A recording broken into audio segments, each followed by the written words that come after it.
Hi everyone, I'm Claire Batkin from Your OT Tutor and welcome to day 3 of the Clinical Educator Resource Kit 5-Day Challenge.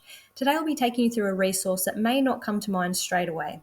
Often we think about what resources we need for students or for ourselves as supervisors, but what about our clients? If our clients don't allow students to be actively involved in their care, then the placement can't go ahead.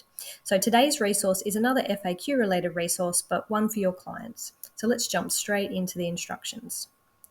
Step number 1 is to do some group brainstorming. So the first step for creating this resource is to put together a list of all the different questions and concerns that your clients may have about working with students.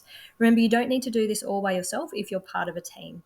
You could spend 5 minutes at the next staff meeting just brainstorming some ideas. So you could ask the team what questions clients have had when you've asked if a student could be involved in their care. If clients have said no to having students involved, did they give a reason? And if so, what were their concerns? Also ask about the positives. So what did your clients love about having students involved in their care? As it's really important to sell the positive aspects in your handout and not just focus on answering concerns. Step number 2 is to organise your thoughts.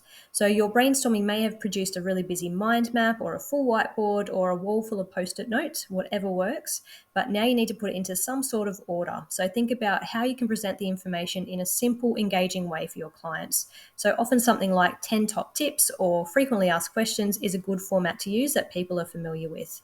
So choose your format and then start to write up your content in that format. And it doesn't need to be perfect in terms of wording or presentation just yet. Just focus on getting the content out and in a logical order.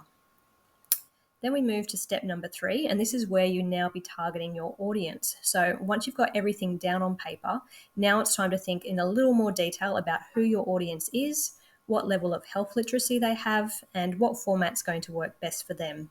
So depending on the type of clients that you work with, it may be that you actually need to develop an easy read version of your document, or maybe it needs to be translated into some different languages.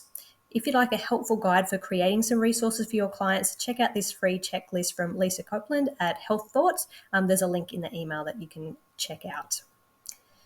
Step number 4 is to give it a test run. So what do you think so far? Does it look awesome? If so, great. Problem is, your opinion really doesn't matter that much. The opinion that matters is your clients. So they are the ones that need to use and understand the resource. So once you've put something together in the format that you're pretty happy with and that you think is targeted to the audience correctly, then give it a test run. Choose a few clients and get them to have a look, then ask for some feedback. So does it make sense to them? Do they still have some unanswered questions? Does the format work for them? And then step number 5, time to get a little bit fancy. So why stop at a handout?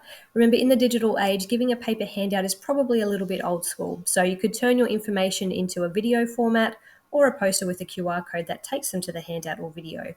If hosting students is a big part of your company profile, then why not add the resource or video to your website as well?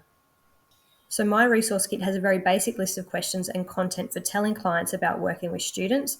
It's not put together with a particular audience in mind, and it's deliberately not branded or fancy, as you really do need to make it appropriate for your audience and your clients that you're working with. But it could be a really helpful starting point if you're still feeling a little bit lost as to what to include in your resource.